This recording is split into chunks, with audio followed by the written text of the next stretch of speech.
Histoire compliquée, hein les gars? Cette histoire a beaucoup à voir d'ailleurs avec l'attitude, n'est-ce pas? Heureusement, le jeune homme a été retrouvé vivant. Mais la question est, laisseriez-vous votre ami, collègue ou n'importe quelle personne que vous avez rencontrée là, dans un endroit dangereux? Laisseriez-vous quelqu'un en difficulté derrière vous? Quelqu'un a laissé Roberto derrière. Lui, par miracle, comme je l'ai dit, a survécu à des conditions extrêmement difficiles. Il suffit de regarder la vidéo, les vidéos qui ont été documentées, y compris par ceux qui étaient impliqués là-bas. Ici, c'est le Karatuva, derrière aussi, le lieu où les gens font des recherches. Je ne sais pas, non.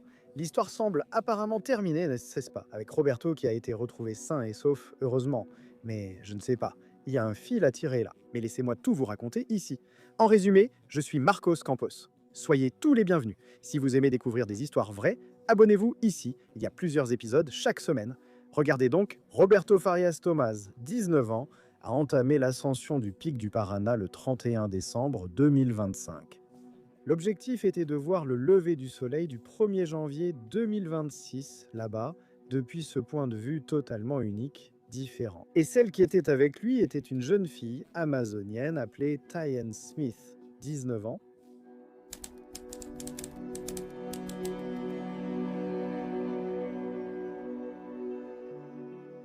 Voilà ce qui se passe. Leur amitié durait là depuis environ 30 jours, autant qu'on le sache du moins, et ils se sont rencontrés. Ils se seraient rencontrés au Largo da Ordem, un site touristique de Curitiba. Le dimanche, on y trouve des marchés vendant nourriture, artisanat, livres et antiquités. La jeune fille se trouvait depuis quelques semaines à Paraná, loin de Manos, sa ville d'origine. Enfin les gars, il y avait une chose en commun entre eux, l'intérêt pour l'alpinisme, un intérêt supposé. Ainsi, ils ont planifié ensemble de relever ce grand défi, gravir le point culminant de la région sud du pays, avec 1877 mètres d'altitude. L'endroit est sacrément difficile. C'est une randonnée, voire une escalade qui peut durer entre 6 et 12 heures selon le sentier et bien sûr la personne qui fait la randonnée. Autrement dit, il est recommandé d'avoir une bonne condition physique, du bon sens, un équipement adéquat et plus d'une journée pour une expérience plus sûre et confortable. Le parcours comprend des terrains sablonneux, boueux, des falaises, des zones de forêt denses, des rochers, ce qui peut rendre la randonnée longue, fatigante et épuisante. La suggestion des randonneurs les plus expérimentés sur cet itinéraire est de faire tout le parcours en hiver, qui est une période avec une incidence moindre de pluie. Mais indépendamment de tout cela, les collègues qui sont nouveaux, n'est-ce pas? De randonnée avant tout, ils ont ignoré toutes ces informations et ont décidé de faire la randonnée la nuit du réveillon. Ce que l'on sait en résumé, c'est que Roberto aime les aventures et les randonnées. Mais ce n'est pas un sportif expérimenté comme l'a d'ailleurs mentionné son père. Quant à Tyann, selon ses propres mots, c'est une randonneuse expérimentée, elle pratique la marche depuis l'enfance et elle est physiquement capable de réaliser ce parcours. Eh bien, si elle était expérimentée ou non, je ne sais pas. Ce qu'on peut voir dans les vidéos qu'elle a faites, y compris celle-ci, c'est qu'elle avait l'endurance pour ça. J'en reparlerai plus loin dans la vidéo car certains éléments contredisent l'idée qu'elle avait une grande expérience en randonnée. Ces vidéos dont je parle d'ailleurs ont été documentées par elle et sont sur son Instagram, d'accord? N'est-ce pas?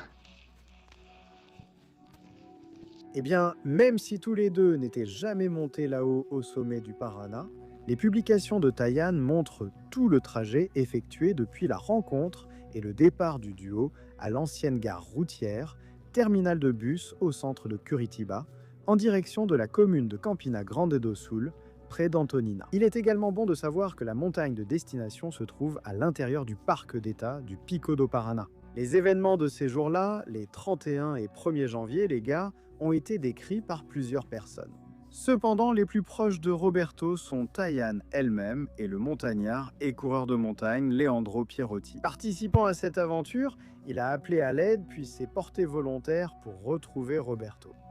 Juste pour qu'on se situe ici, l'ascension comporte plusieurs étapes, avec des zones connues sous le nom de A1 et A2, à un cerf de points stratégiques pour faire une pause et se reposer, et A2 se trouve plus près du sommet. À partir de A2, on commence la dernière partie de l'ascension, avec des parois rocheuses, des pitons et des cordes. Autrement dit, et je pense que je n'ai même pas besoin de dire qu'un guide expérimenté, une personne qui a de l'expérience dans ce domaine, est la bienvenue à cette étape. Mais réfléchissons ici alors à la chronologie de leurs faits. Dans l'après-midi, voire le soir du 31 décembre 2025, Roberto et Taïan sont arrivés au point A1 du sentier. Là, ils ont monté le campement et se sont liés d'amitié avec d'autres personnes qui étaient aussi sur place, en particulier avec un gars expérimenté de la région, Fabio. La jeune fille a enregistré des vidéos. D'ailleurs, Fabio a fait une vidéo très intéressante sur son Instagram, montrant toute la question du sentier. Les points les plus difficiles qui nécessitent une attention particulière. Il a montré où Roberto a commencé à se sentir mal, où la jeune fille s'est séparée du groupe, mais j'en parlerai dans un instant. Bon, Taïan a enregistré des vidéos montrant la tente, le campement, la forte pluie qu'ils ont affrontée pendant la nuit. Elle parle du froid et de l'absence de vêtements plus chauds pour affronter les basses températures. Le plan était donc qu'il se couche tôt, puis se lève vers 3 heures du matin pour effectuer le dernier trajet, afin d'être effectivement au sommet de la montagne au lever du soleil du premier jour. La jeune fille a décrit les difficultés rencontrées, y compris l'obscurité de la nuit. Selon elle, même avec les lampes de poche des trois, c'est-à-dire la sienne, celle de Roberto et aussi celle de Fabio, les lampes dirigées vers le même point, la visibilité restait faible. Fabio a raconté ensuite que, lorsque le sommet du pic du Paraná a commencé à devenir visible, Taïan a quitté le groupe et a couru devant pour arriver la première. Genre, t'es dans le parc écologique là à Curitiba, laisse-moi courir devant. Mec, on peut voir sur les photos, dans les vidéos, l'endroit est vraiment difficile. Les gars, super dangereux. Bon, c'est à ce moment-là donc que, selon Fabio, Roberto était déjà mal en point, il vomissait même complètement épuisé. Malgré tout, il a atteint le sommet et voyant son ami, il l'a serré dans ses bras. Les vidéos de Taïan montrent très clairement les conditions difficiles qui régnaient là, au sommet de la montagne, à ce moment-là. Beaucoup de vent. D'autres personnes étaient aussi présentes. Après que les trois aient admiré le lever du soleil et observé le paysage, il était temps de redescendre. Il était alors environ 6h30 du matin. En somme, les gars, pendant la montée, malgré le malaise de Roberto, tout semblait aller bien. Le vrai problème est survenu lors de la descente. Apparemment, le laps de temps n'a pas suffi pour que Roberto se remette complètement de ce malaise qu'il ressentait. Certains témoignages disent qu'il était vraiment en état d'épuisement, c'est-à-dire bien au-delà de la fatigue normale d'une randonnée. Les problèmes se sont manifestés à cette étape-là, au retour, quand c'est sûr la précipitation était déjà terminée, disons. Et le rythme aurait pu être bien plus lent, n'est-ce pas? Rappelons que Roberto avançait bien plus lentement et se sentait mal. D'ailleurs, des témoignages divergent sur le fait qu'il ait vomi ou non. Il est probable que lui-même clarifie cela. Mais selon les personnes présentes, apparemment, oui, il allait vraiment mal. Cette question de vomir est d'ailleurs un symptôme de fatigue extrême et évidemment, cela conduit à la déshydratation et la déshydratation peut entraîner de nombreuses autres conditions de santé. J'ai même vu, dans l'une de ses publications sur l'affaire, une personne, un psychologue, qui aime aussi faire des randonnées. Il disait que cette condition de déshydratation peut mettre la personne dans une situation d'extrême vulnérabilité, car elle commence à perdre pleinement conscience. Vous savez cette situation où vous savez où vous êtes, où vous allez, la plaine, enfin.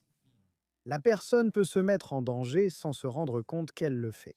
À la descente, un couple d'abord au premier niveau puis au sommet de la montagne a rejoint ce groupe. En ce qui les concerne, dont les noms n'ont pas été révélés, ce que nous savons, c'est que la jeune femme s'était foulée la cheville, c'est-à-dire de ce couple-là. Apparemment, rien de très grave, mais cela a nécessité des soins, comme des premiers secours en fait. Elle a eu le pied bandé, ce qui signifiait une réduction de sa mobilité. Ainsi, ils descendaient la montagne, donc Roberto et Taïan dans le peloton de tête, et Fabio avec ce couple dans le peloton de derrière. Cependant, Roberto avançait plus lentement, un peu derrière sa collègue, jusqu'à ce qu'un autre groupe de sportifs les dépasse. C'étaient 3 alpinistes qui s'entraînaient à la course. Et oui les gars, courir en descendant la montagne. À ce moment-là, Taïan a décidé de suivre ces personnes et est parti devant, laissant Roberto derrière, seul, très affaibli physiquement. Quand Fabio est arrivé donc, avec le couple au point de soutien À 1, il s'est immédiatement dirigé vers la tente de Tayane et a demandé après Roberto du genre où était Roberto. Immédiatement, la situation est devenue très grave parce que Fabio s'attendait à voir son collègue là-bas, en sécurité, en train de se reposer, de se remettre après cette sacrée galère de la marche exténuante, n'est-ce pas? Mais cela ne s'est pas produit. Tayane dormait là, profondément, en affirmant qu'elle pensait que Roberto descendrait avec les autres personnes du sentier, puisqu'ils étaient tous sur le même sentier, avec seulement quelques mètres de distance entre eux. Et ici, nous n'avons pas ces détails pour affirmer combien de personnes étaient là. Fabio a finalement sauvé la situation après avoir critiqué l'attitude irresponsable de Tayane. Et il lui a demandé de revenir avec lui pour essayer de retrouver Roberto, qui était supposé être sorti du sentier. Au minimum, et ici les gars, si on combine ça avec la partie qui dit qu'elle avait beaucoup d'expérience en alpinisme, etc., elle aurait dû savoir ce que je viens de vous dire, non? Comme ce jeune homme l'a dit dans son post, la déshydratation peut désorienter. Et c'est comme ah, le gars ne va pas bien, il a vomi, il est crevé. Puis, je vais devant, il retrouvera la route et ça ira. Enfin, je sais que, les gars, rien qu'en y pensant, en voyant les photos des conditions climatiques, ça donne déjà du désespoir. Imaginez là-bas. Fabio et Tayane sont revenus chercher Roberto sur son trajet. Dès qu'ils ont eu du réseau, Fabio a appelé les pompiers. L'action a été rapide et les professionnels ont déjà commencé à chercher la victime sans téléphone portable. Il était déjà environ 13h45. Une équipe du groupe d'opération de secours tactique, a d'abord été mobilisée pour entamer les recherches et le sauvetage. Quelques heures plus tard, 2 équipes de secours ont rejoint les recherches, poursuivies jusqu'à l'aube du vendredi. Beaucoup de choses ont compliqué le travail, des conditions climatiques difficiles, comme la pluie, le vent froid. Il y avait aussi l'étendue de la zone à ratisser là-bas. Les gars, il y a les sentiers principaux, les secondaires et la zone boisée. L'endroit est immense, vous voyez, non? En plus de cette équipe du groupe d'opération de secours tactique, une équipe de 6 alpinistes du corps de secours en montagne, le Cosmo, a également participé aux recherches avec 4 coureurs de montagne du club Paranaense d'alpinisme. Sur les réseaux sociaux, Renata, la sœur de Roberto, a demandé « S'il vous plaît, que des volontaires capables de collaborer aux recherches viennent t'aider. » Après plusieurs heures, sans nouvelles de Roberto, 2 autres équipes du groupe d'opération de secours tactique ont été déployées avec un hélicoptère. La stratégie fut d'envoyer une équipe chercher en bas, tandis qu'une autre montait au sommet. L'utilisation de drones a également été très importante pour vérifier toutes les zones rocheuses, surtout celles avec un angle difficile d'accès. Tu sais, là où le jeune homme aurait pu tomber. Des caméras nocturnes et des capteurs de température ont aussi fonctionné sans relâche. Mais le dimanche 4 janvier, malgré tout le dévouement professionnel et la foi de la famille de Robert, nous avons commencé à craindre le pire. Dans ce type d'opération, c'est toujours une course contre la montre, n'est-ce pas? Et on repense à l'affaire Juliana Marins, qui s'en souvient. J'ai présenté cette affaire ici l'année dernière, ainsi que beaucoup d'autres, n'est-ce pas? Des enfants, par exemple, des adolescents qui disparaissent tout simplement sur des sentiers au milieu des montagnes.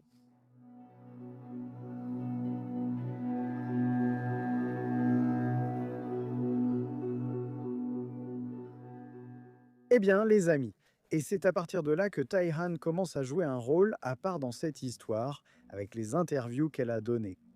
Supposément apparemment distraite, pour dire le moins, et dépourvue d'inquiétude pour leurs camarades qui étaient portés disparus, introuvables dans un endroit extrêmement dangereux.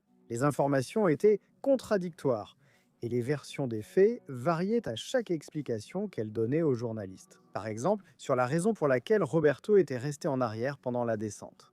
Lors de sa première interview à Balance-au-Géral, la jeune fille a exprimé des regrets d'avoir laissé Roberto et a déclaré « On avait beaucoup de choses prévues à faire après cette randonnée. Je n'imaginais pas que tout cela pouvait arriver.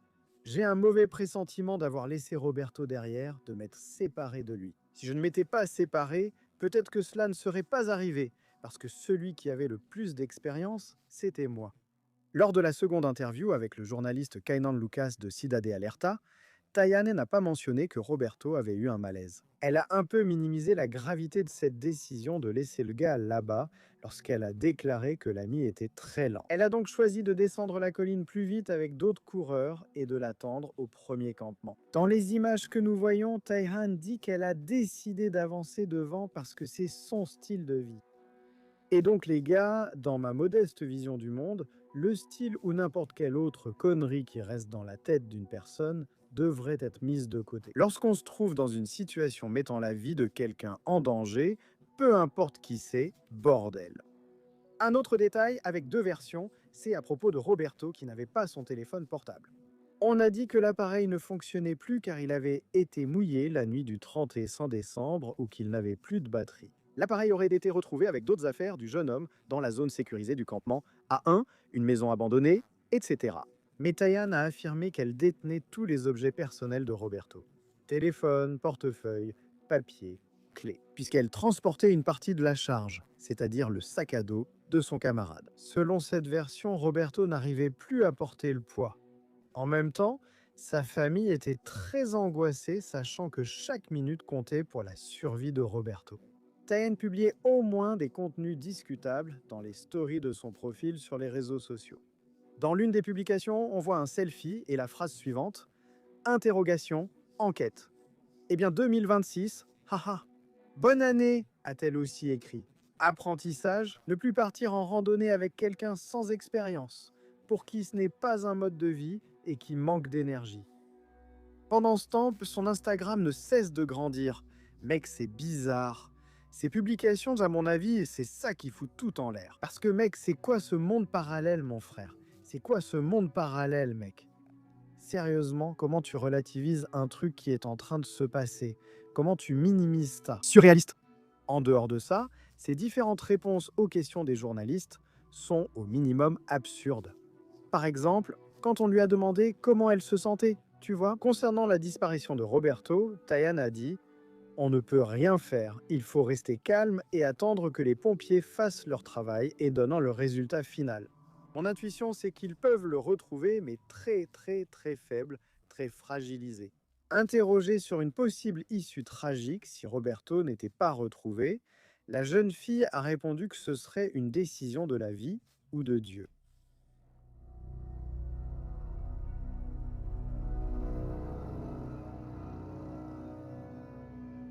Écoute, je sais juste une chose, j'ai hâte d'entendre tout ce que Roberto dira à ce sujet. Parce que tu vois, il commence à apparaître des trucs, tu vois, des liens, des choses pas claires. Ici, à la lumière de l'enquête, on en arrive à crier. C'est plein de petits fils qui pendent comme ça, mec. Je suis vraiment curieux à ce sujet, mais tu vois, face à tout ça, les gars, la sensation qu'on avait, c'était que c'était un truc un peu sans importance, tu vois. Comme cette faute-là au milieu de terrain. Le match continue, le jeu continue, c'est dur. On a aussi entendu d'autres aberrations, comme son appel aux gens de la région pour qu'ils aident, mais sans entrer dans la forêt. Il y avait aussi un risque de serpents venimeux et de jaguars dans les zones basses du pic du Paraná. Tayan Smith a écrit dans ses publications avoir vécu d'excellentes expériences au sommet du Sud, alors qu'un ami était encore porté disparu. Heureusement, nous avons appris avec joie aujourd'hui la nouvelle de Renata, la sœur du jeune homme, publiée sur Insta, que Roberto avait enfin été retrouvé. Peu de détails ont été divulgués sur son état de santé, d'accord, ni d'informations supplémentaires sur les circonstances dans lesquelles il a été localisé. On s'attend à ce que de nouvelles mises à jour soient quand même communiquées par les autorités, voire même par la famille. Après avoir reçu des soins médicaux, Roberto a même passé un appel vidéo qui a été enregistré. Et là, on peut voir qu'il est conscient, qu'il arrive à parler, à répondre à quelques questions, visiblement affaibli, n'est-ce pas?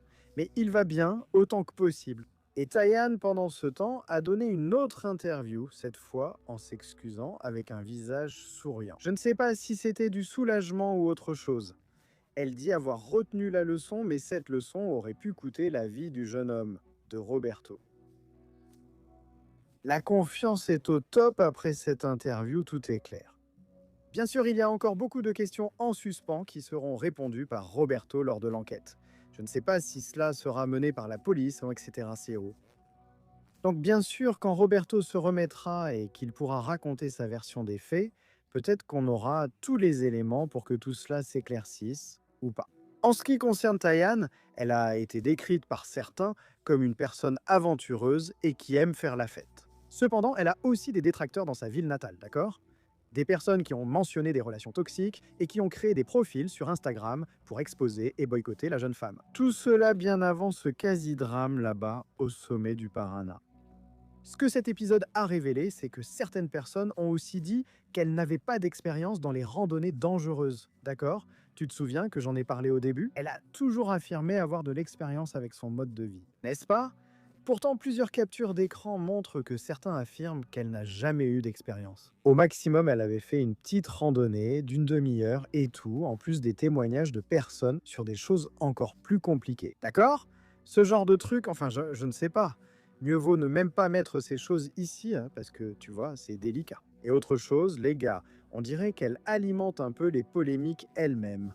Par exemple, récemment, elle a republié une vidéo sur Instagram pour répondre aux critiques qu'elle recevait. Elle a écrit que les seules personnes qui peuvent la détester sont des personnes minces. J'accepte uniquement le jugement des minces. Les gros sédentaires, paresseux, peureux. Taisez-vous. Nous avons également une piste de spéculation, mais nous pensons qu'elle sera traitée par l'enquête policière, d'accord? Et qui dépend du témoignage de Roberto lui-même, comme je l'ai dit, car cela implique une supposée dispute entre Tayane et Roberto. Un fait qui se serait produit là-bas, au sommet du Paraná, et qui pourrait être à l'origine de l'attitude irresponsable qui a eu lieu là-bas, n'est-ce pas? D'abandonner le jeune homme sur le sentier. Il est clair que, dans les cas très médiatisés comme celui-ci, des rumeurs douteuses ou fausses circulent rapidement à cause de la nature de certaines personnes. N'est-ce pas? Pour vous donner un exemple, la famille du jeune homme, complètement angoissée, celle de Roberto, n'est-ce pas, demandait de l'aide aux personnes qui pourraient reconnaître la région pour aider dans les recherches. D'autres vauriens publiaient et demandaient des virements Pix. L'être humain est ainsi. Certains sont vraiment pourris, non? À cause du manque de caractère de certaines personnes, peut-être à cause de l'anonymat, n'est-ce pas, des réseaux sociaux, beaucoup de gens prennent du courage. Et aussi, bien sûr, avec la réalité parallèle dans laquelle nous sommes maintenant avec l'intelligence artificielle, n'est-ce pas? Ainsi, nous ne pouvons pas affirmer avec certitude si une image, n'est-ce pas? La fiabilité d'une conversation WhatsApp, par exemple, est incertaine. Plusieurs captures d'écran ont circulé. Dans l'une d'elles, on peut lire une conversation, une supposée conversation de Tayane avec quelqu'un, où elle parle de pensées intrusives à propos de Roberto qui serait mort avec un couteau sur la gorge. Quoi qu'il en soit, c'est vraiment bizarre, n'est-ce pas? Rappelons que, dans ses propres publications, Tayane a tenu à montrer qu'elle portait sur elle un couteau de chasse. Dans le carrousel de ses publications, de la gare routière au sommet sur son Instagram. L'affaire est-elle terminée, les gars? C'est la question que je pose. Je ne sais pas. Mais ce que je sais, c'est que je serai là à attendre des mises à jour et très impatient d'entendre la version des faits de Roberto. J'espère que ce résumé de l'affaire vous a plu. Merci beaucoup pour votre compagnie. Bisous du roux, à bientôt pour le prochain épisode.